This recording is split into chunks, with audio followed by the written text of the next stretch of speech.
Ngayong araw, isang murang tattoo na naman ang ibibigay natin kahit pa sobrang lakas ng bagyo. Lalo na sa Batangas, Manila, Laguna at Rizal. Paano ba naman? Yung client natin, walang kadaladalang repeat client na dati na nating natusok. Halos eksaktong medyo isang taon na rin ang nakakalipas. Etong session nga pala natin ay home service. Mula pa ako all the way from Santo Tomas, Batangas na nagmotor, dumayo pa dito sa Baras. Kahit na mas malapit sana bahay niya dun sa bahay ko. Kasi actually, taga Quezon province talaga siya. Since 3 days na siya nandito at excited na kami pareho sa project na to, nung nakaraan nga lang to nag-message, sabi ko agad-agad na agad. Kasi sobrang nakakatuwa talaga kapag alam mo yun, nagtiwala silang ulit, 'di ba? Tsaka hindi na namin to pinatagal pa kasi pag may gusto kang gawin, ngayon na agad. Huwag mo nang ipagpabukas pa. May mga pagkakataon kasi na once in a lifetime, last chance lang. Grab lang ng grab pag may opportunity bago pa magbago isip. Mapaglaruan ng tadhana yung maganda sanang kapalaran na nakaadyang mangyari. Kaso, napurnada pa. Tapos, bandang huli ay pagsisisihan mo lang. Ano pa magagawa nun, di ba? Wala. Anyway, client requested a Japanese style tattoo full sleeve sa kanyang kaliwang left forearm na braso. Originally, gusto talaga nito ni client oriental. Pero syempre, malamang sa lamang na alangan naman ganun-ganun na lang, 'di ba? So, ginawa ko halo siya ng medyo semi-realistic, medyo illustrative na disenyo. Yun yung tinirada namin. Kasi, syempre, hindi naman pwedeng customer masusunod. Dapat yung tattoo artist, di ba? Joke lang. Gusto ko nga sana, i-wrap around.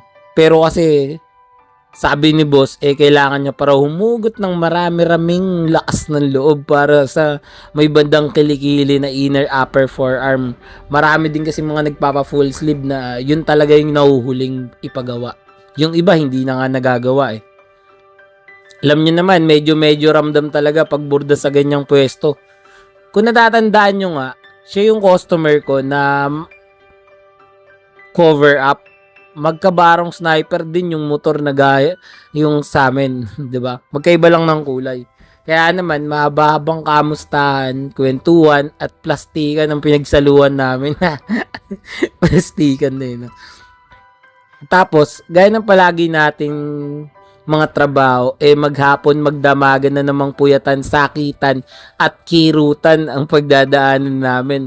2-day session talaga, pina-mindset ko sa kanya. Syempre, mahirap naman pag pabigla-bigla, uy, ganun pala katagal, 'di ba? At least, nabigyan ko na siya ng heads up.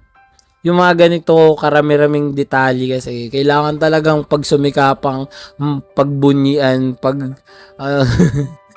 pag-ibayuhan, 'di ba? Para isiksik yun sa lahat ng mga detalye sa balat niya. Yung diskarte na ginawa ko dito, namili ako ng 2 design as subject na focal point, focus, highlight sa baba at taas. Tapos yung background, pinaghalo-halong AI, Google, Pinterest at freestyle ng utak, isip, kalaman, karunungan, ability, ultimate skills, first blood, inventory, agility, strength, intelligence, tayo na. Napunta pa tuloy sa Dota. Basta ganun. Ako kasi, kung di nyo na itatanong, for your information, share ko lang since high school, matindi na talaga interest ko sa computer games, as in Dota boy nalulung. Yung tipong kahit na nagtuturo teacher, tulala ka sa kawalan, nag-i-imagine ng mga fight scene sa battlefield. Ewan ko ba, siguro I was born competitive, balos lahat man tayo siguro nasa mature din kasi nating, sorry. Mali. Ay, ibig sabihin, nasa nature din kasi ng mga tao na ayaw nating magpatalo.